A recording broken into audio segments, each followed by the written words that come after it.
Yana Vanaka and good morning Fiji and welcome to another episode of the Brunch on My TV. I'm Jacquee Speight. And I'm Ilaitia Ravuwai. Thank you for joining us this morning. We hope you're having a wonderful day. Absolutely wonderful day. We'll jump straight into it and take a look at some of the headlines this morning. On the front page of the Fiji Sun, Minister orders probe into the that led to the death of Sakiasi Randravu. And in the Fiji Times, front page of Fiji Times is PM assures civil servants' salaries to stay intact. And on the My TV website, JSC to determine next steps on Mali Mali after the High Court dismisses Rambuka's stay application. Interesting stuff. Interesting. What? Very interesting. We have here the 12 police officers believed to be from the Valley Level Police Station are under investigation for allegedly assaulting Mr. Randravu in Kinoya around 10 p.m. on April 23rd.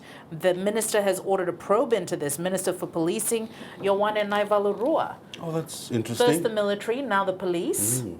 What does that say? I think it says a lot. I think it does say, I think it says a lot. But it's going to be interesting to see what comes out of this, and we hope they move very swiftly on it so that questions are answered, you know, and families can finally find peace. Jacquee, on this one, PM says no to pay cuts. I think this had driven a lot of discussions last week when the Prime Minister had announced this at the Konrawi Provincial Council. There was going to be a possibility of it, right? Yeah. The thought of it, drove people crazy. With all the high cost of living. That's right, and the increase in fuel. Yep. I don't know what the government was thinking for the Prime Minister to say the first civil servants would get a pay cut. Yes, and so now it's no pay cuts, and that's he's very reassuring about it, right? That's right. And what else is also on? 194 intern doctors left in limbo? Yeah, this one says that the Lambasa Hospital intern rep, Dr. Mara, warns of a crisis span in Suvalatoka, Lambasa, with young doctors determining immediate clarity from authorities. Wow, and also on the front page here, for Vatia drug accused, court rejects his bail. For Anand Kumar, yesterday in Tavua, so he did not get bail. And then you've got Rambuka loses bid in Mali Mali case. That's right. Yesterday, straight after the hearing, the ruling rather, I had a short conversation with the Prime Minister's lawyer, Simone Valentambua. One word, the stay was refused. He just said refused. That was it. And that was it, meaning that this would go straight to the Court of Appeals, which is we mentioned here the last time is the next likely date is in 2027. Oh, right. And what have you been hearing anything from anyone else about it? No. General reaction from the public or how anyone feels about it? No, just also we glanced at other medias yesterday. Tanya Wanganika coming out said, this is great news for us. Yes. It helps our case. And then we'll just see everyone else in court next year. Well, there you go. Well, we're going to go to a quick break right now, and when we come back, we're going to have we've been speaking with Siromi Turaga, and that's coming up right after the break.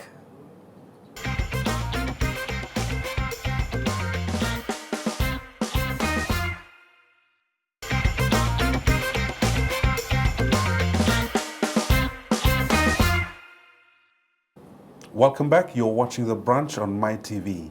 Now, last week we spoke to the Acting Attorney General and Minister for Justice, Siromi Turaga, on the government's legislative agenda, the Constitutional Review Commission, the referendum bill, and others. And in the interview, the Acting Attorney General says this is an ambitious move to roll these agendas through ahead of the 2026 general election and the expiration of Parliament. Turaga says that the People's Alliance Party has a lot more to do, and if given the opportunity, will get more done. He also outlines his ministry's priority areas ahead of the 2026-2027 national budget. He also confirms that he intends to contest the upcoming general elections? Oh, thank you. There's been huge success in terms of the coalition government, and I guess number one, what this government has delivered is giving the freedom to the people, the liberty to express their own opinion, media freedom, and even to that extent now, you can see we've given even for us to be criticized, but that did not appear. Giving that right to voice their own opinion, that was one of the biggest achievement. Another achievement, of course, is the Constitution. Finally, the process. You must recall that even in the general orders, you're prohibited from raising issues on any motion to amend the Constitution. Okay, that has been decided by the Speaker. It's inconsistent with there seems to be a contradiction, inconsistency in the Constitution provisions of amending Constitution. Is allowed the motion to be moved. We moved it the first time, we lost by 1. We came back, we regrouped, we went to the Supreme Court, we got what we wanted.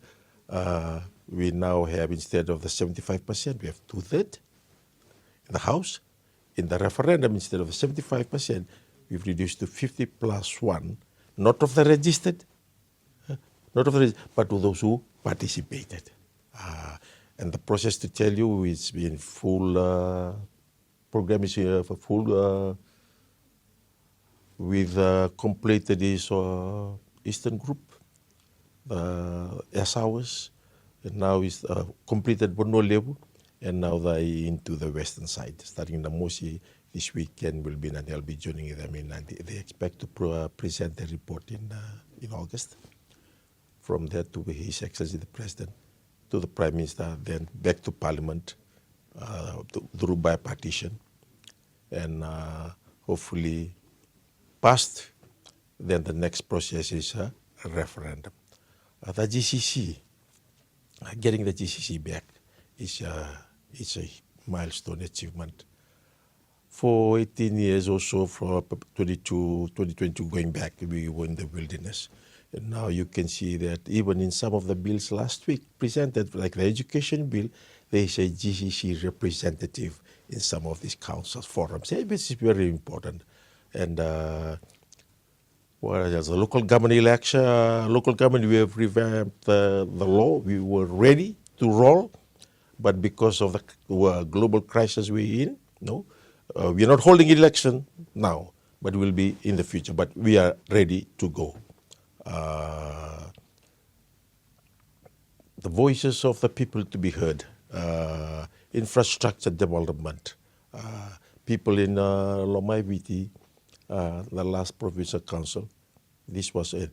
If this government can continue again. Why? Maybe because for the first time they've seen really progress in terms of transportation, road conditioning now in Koro, in Walau.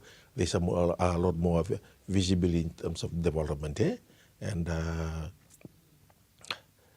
the review of many of the laws, the right to vote for women who are married to use their own names. The list is countless. I can't recall out of my hand, but we have done a lot. It's just a matter of us, and in the coming weeks and months, we will be trying to message to the people.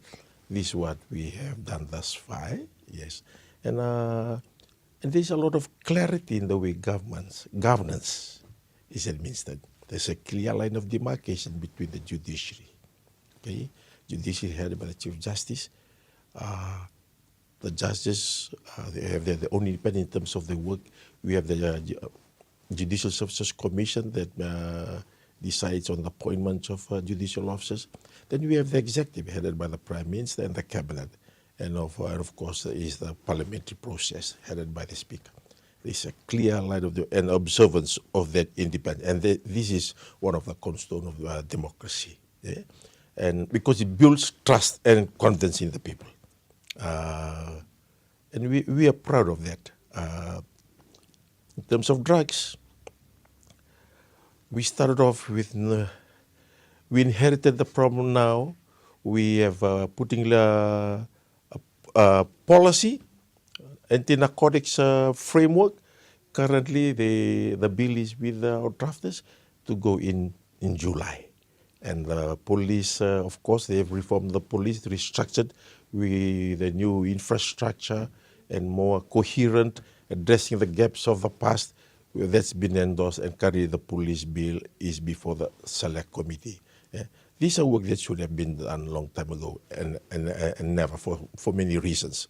The Ministry of Health, for that matter, now there's a lot of work done in terms of infrastructure at CWM. And the Ministry of Women, in terms of legislation for children or for juveniles, the Child Justice Act, and there's another related to it, that were enacted by us, and now it's been operationalized. The Adoption Act, it was passed way back in 2010. For some reasons, there were so gaps, and we came on. And beginning of this year, or late last year, we sat with the Ministry, with the DPP, with the Ministry of Justice, with the Ministry of Women, and now it's fully operational. These are things that should have been done a long time ago, but for whatever reasons, it's not. And I think the comment from one of the few of the delegates from Lomai VT, to the Prime Minister when he opened it on last Wednesday, if we had a choice, you should continue to lead. But we all know we don't live. This government's term comes to an end at a certain time, and there is an election process in the future we are looking forward to, and we'll allow the people to choose, give them the freedom without any coercion or influence for that matter. And all the government agencies are talking to each other. There is no more silos operation. That seems to be the common problem before. But now we have multi-agencies in terms of child trafficking, in terms of drugs, in terms of border control. When I came 2024, I opened a few of these inter-agencies in terms of border control.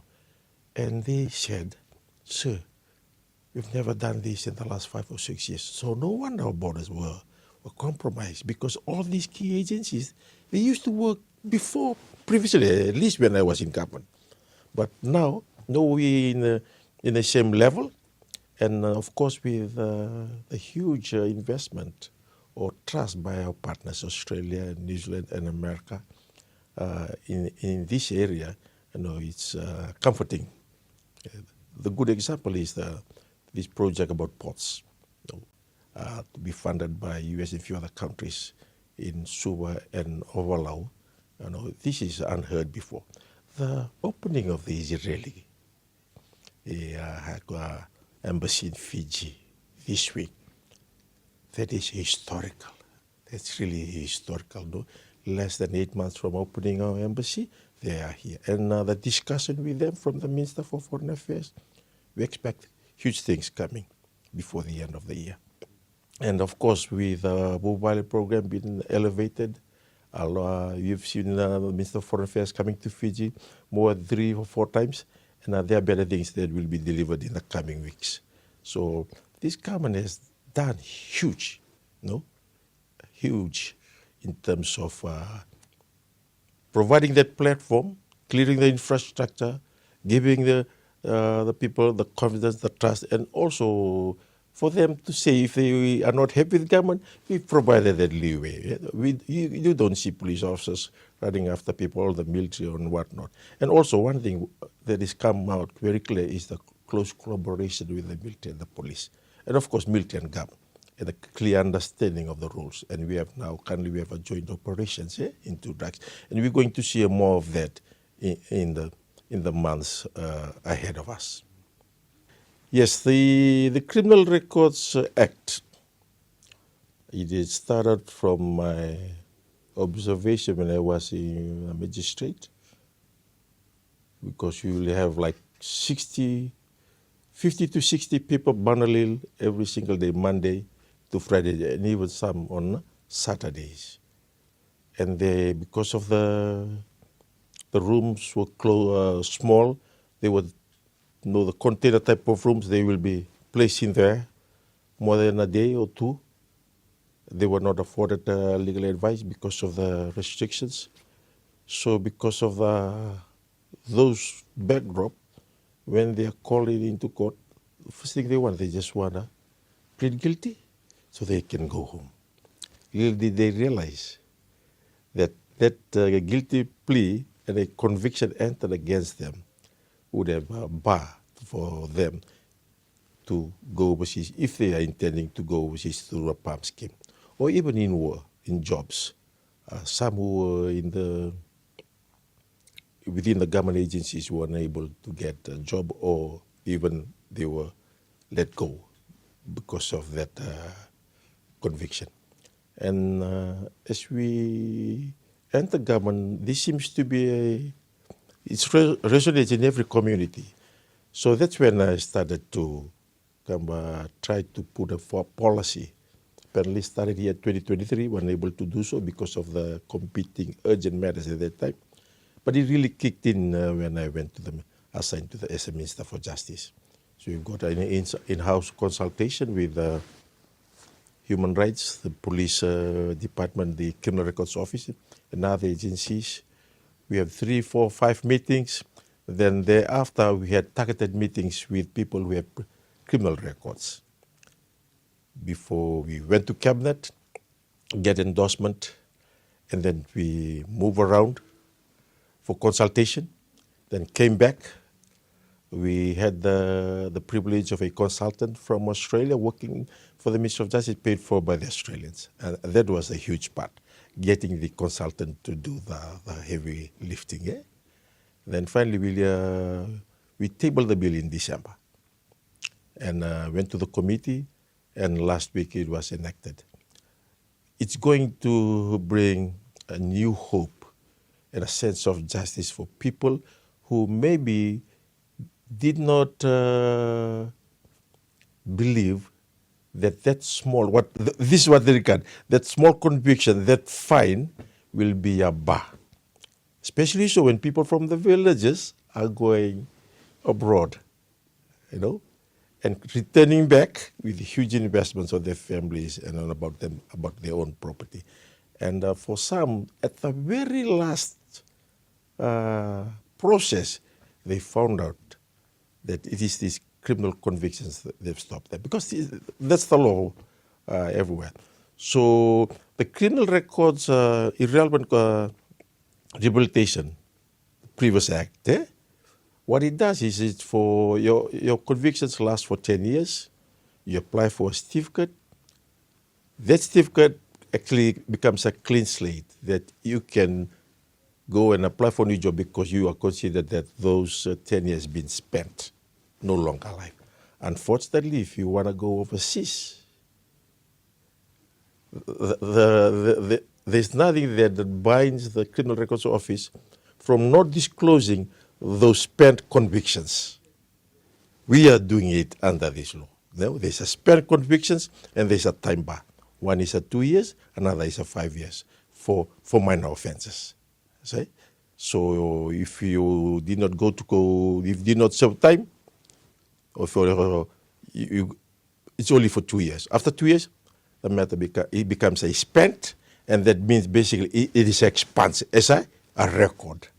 And if for more, say, serious offense up to 30 months imprisonment, it goes for 5 years. Initially, the draft, there were provisions for even serious offenses. After he went through consultation, the feedbacks from the people, he said no. For the moment, we just want people with less offenses, and it also excludes sexual offenses. And that was the concept coming out strongly from the women. And we have taken that on board and we implemented. As a start, the law is not static. It may be reviewed, but let's start off so that we can cater the number of applications that are before the employment that can be processed. First, phase 1 is done. Next week, I'm meeting with a consultant again, our drafter, in terms of the drafting, in terms of them looking for changing the regulation, the draft regulations, to suit the current act. And I would say probably in the period of 2 to 3 months, that is commenced, endorsed by parliamentary regulation, commenced, and that's when the actual process starts to go. So we are looking at a timeline of June, July, say August, September. That's when this thing kicks in. And we urge everyone, because from the day the bill was passed, people have been sending messages, coming to office.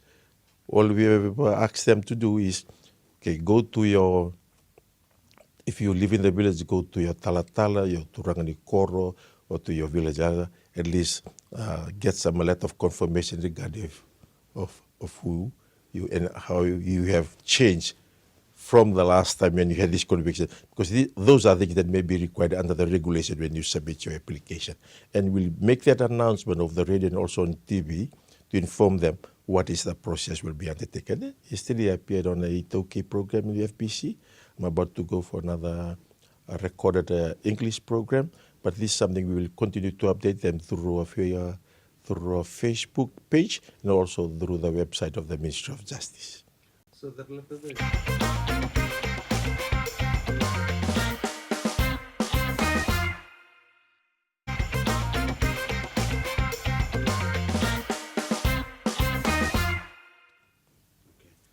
Sir, we draw closer to the elections. You've got a number of, this is the last question on the legislative agenda.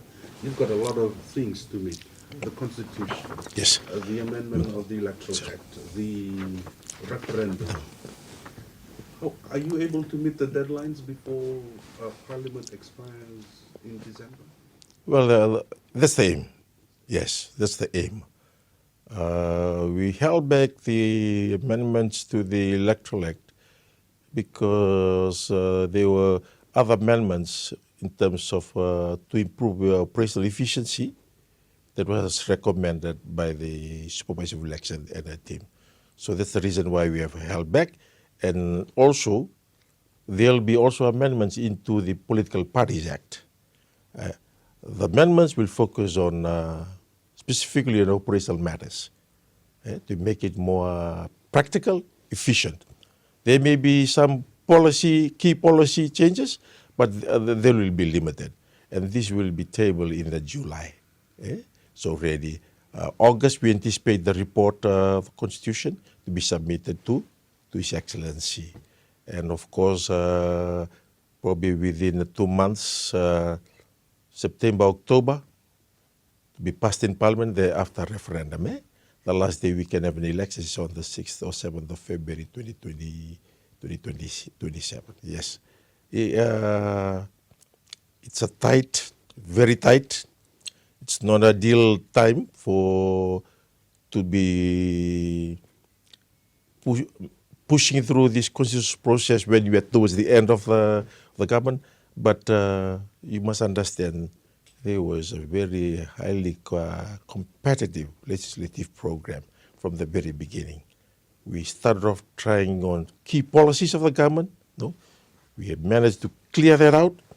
And now, what I've observed, especially in the last year or so, it becomes very clear for the ministries what they want to implement. And they start in terms of the laws. And right now, as we speak, there are 13 bills currently before the committee. Of the 13 bills, 11 already been enacted. So if you plus the 11 and 13, that means 24. 24.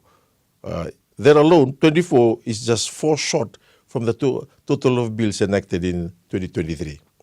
In 2024, there were only 21 bills enacted. 2025, 22.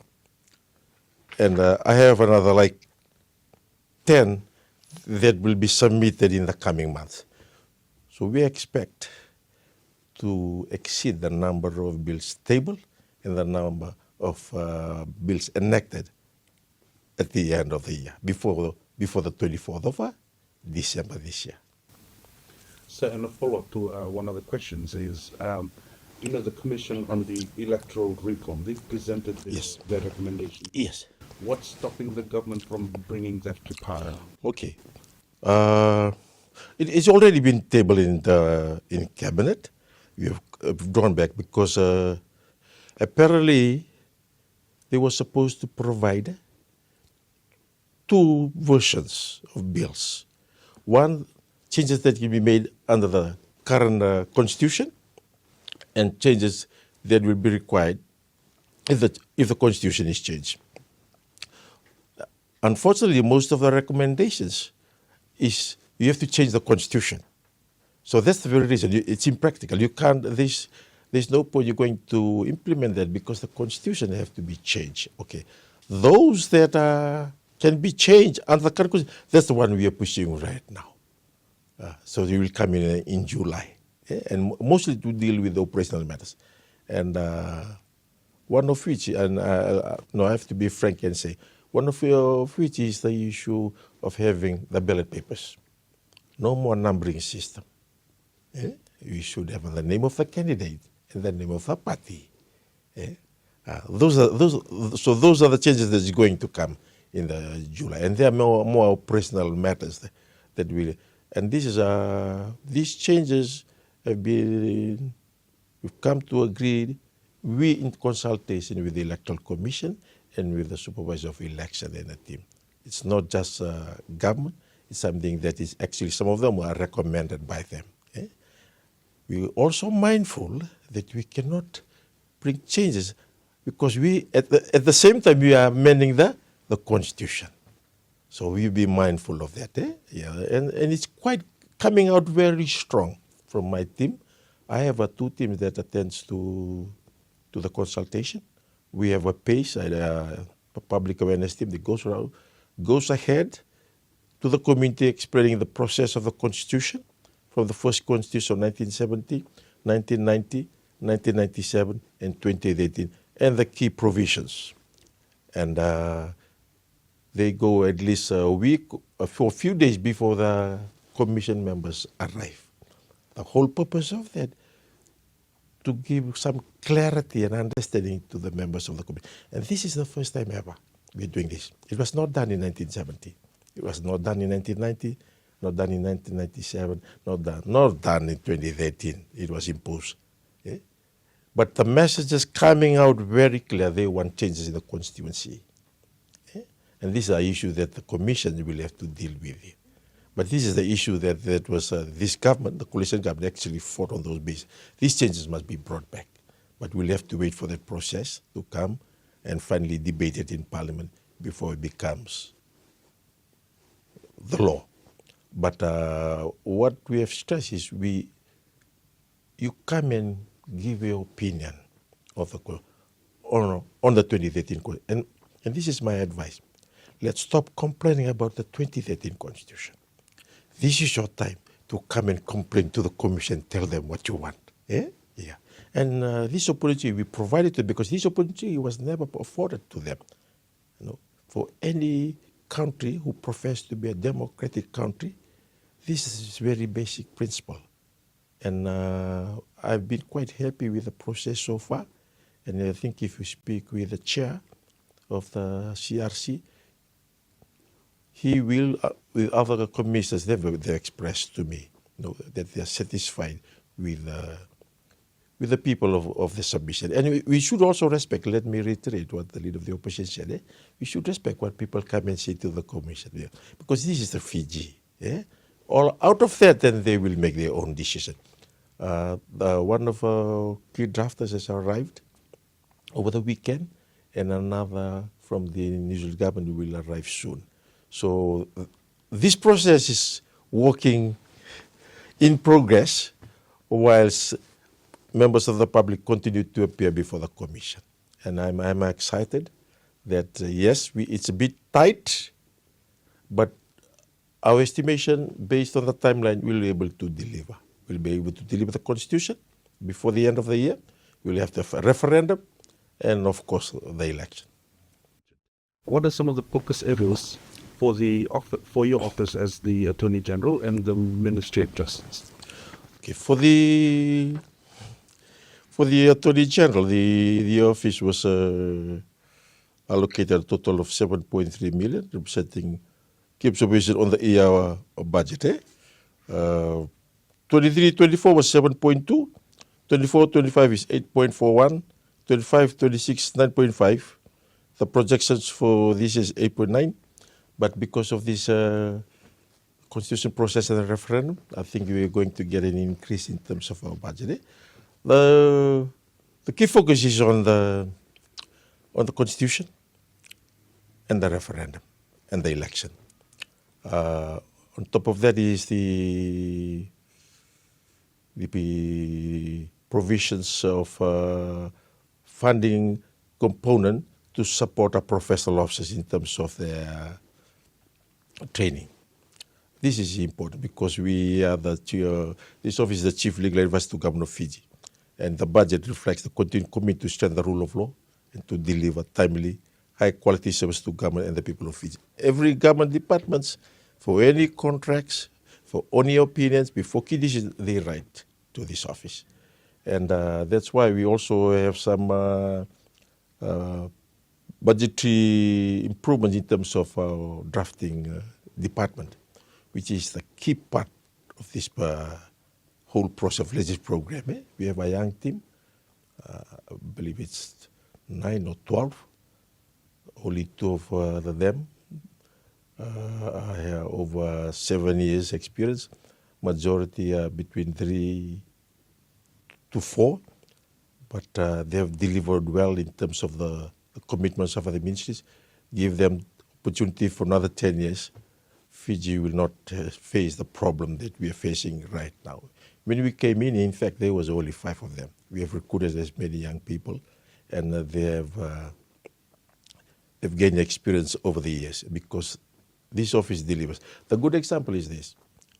Most of our former officers in the drafting or legal officers, they are now consultants for the ministry in terms of legal reform. That's a good example. This shows the quality of training that is practiced here, and with the good supervisory leadership skills of the Solicitor General, and of course from me too, we provide them that opportunity. And we're happy that through the Commonwealth and Pilon, there are also training programs for our drafters and our legal officers attending conferences and training abroad. Some of them have actually come back with master's program, but that's what this office is proud of. We give the opportunity to improve also on their education and qualifications. And you serve the government well, and this is not only for us. The current Chief Justice of Nauru is a former state solicitor of this office. The Speaker of Parliament is the former Solicitor General of this office. The Solicitor General of Solomon Islands is the former Deputy Solicitor General and former Acting Solicitor General of this office.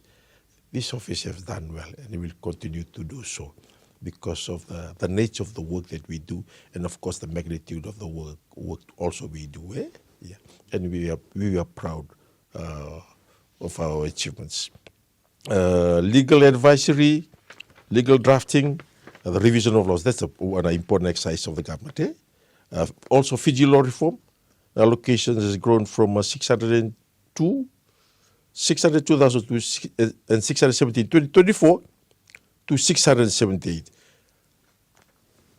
Fiji law reform is very important part of the government legislative process because they undertake a detailed study of any proposed changes in law. And when that study is done, that report is submitted to AG. What is new now? When the study is done, a draft copy of the bill is also completed. So that's quite novel. And we came back and refunded the Fiji law reform. The previous government abandoned it. We have refunded it. So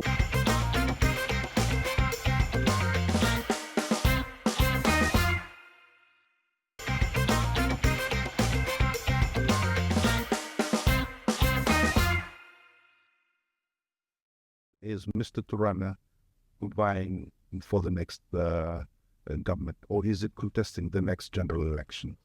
Well, I can say that I came in, I made the decision to stand on my own. I got the support of the people. But I think it's very clear because I'm connected to the people of Loma Viti. They have seen the achievements of the council and my close interaction with them. That's very important, your close interaction with not only with the council, with the Tikina reps, with members of the province. A good example is this, 2 members of the Tikina reps came yesterday. No? So I play here as my role as a conduit in terms of development, because sometimes when the Tikina reps visit the office, they don't get the advice of the update they should be getting. They go higher up. So that's where I am. I'm making my commitment that I've done well.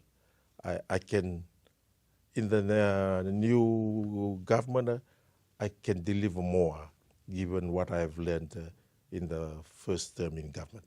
And I have a close connection with the people of Lomai Viti, and there shouldn't be no reason why I should venture into other business portfolio whilst you are here to serve. At the end of the day, it's a service to the people, and that's what I'm proud for. So yes or no? Yes, I am. And campaigns, have you begun? Well, the campaign is the work that you do from day one. From day one. As I said, I have a very close connection with the people of Lomai Viti, and involved basically almost every level of community. Some people say, have they come? You just see, if you ask people who are familiar with the council, my level of interaction is high. And this office is never closed. Whether from Lomai Viti, from Bao, from this office opens to everyone. And this is what they did not, the privilege they did not have under the last administration. People are lost, people want some quick solutions, people call. I received, a good example yesterday, someone called asking for assistance. So-and-so here at the police, asked through our secretary, call, and finally we said, yes, person has been released. But no, why call the Attorney General's office? Because what? They know that it can deliver. We get back to them. And I think this is not only this office, it's other ministries are doing it. And there's a lot of work to be done. There's a lot of work to be done. To give to another new set of players to come in, it's like going back 2 or 3 years. So what I'm urging is, to the people of Fiji, give your trust to the People's Alliance Party, give your trust to the coalition government to lead again so that it can deliver more. Those that we are unable to do so because of the time constraints that we have. Our key deliverables is the Constitution. That is a key deliverable, of course, but there are many others.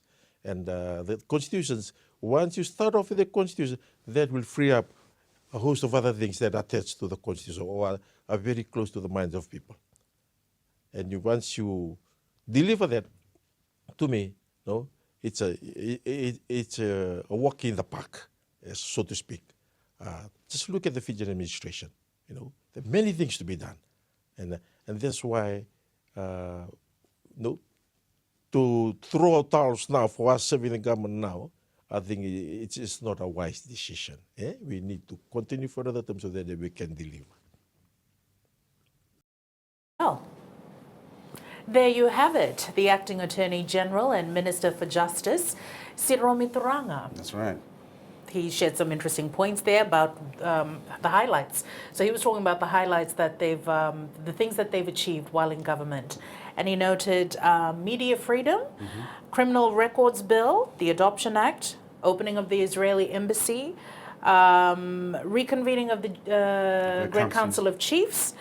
He also noted that there was 11 bills before the committee, 13 already enacted. That's right. They're still working on the Constitution. What were you saying? Ambitious. Yeah. He spoke about it, Jackie. Very ambitious 4 months from now, with also budget, which is the announcement is on June 26.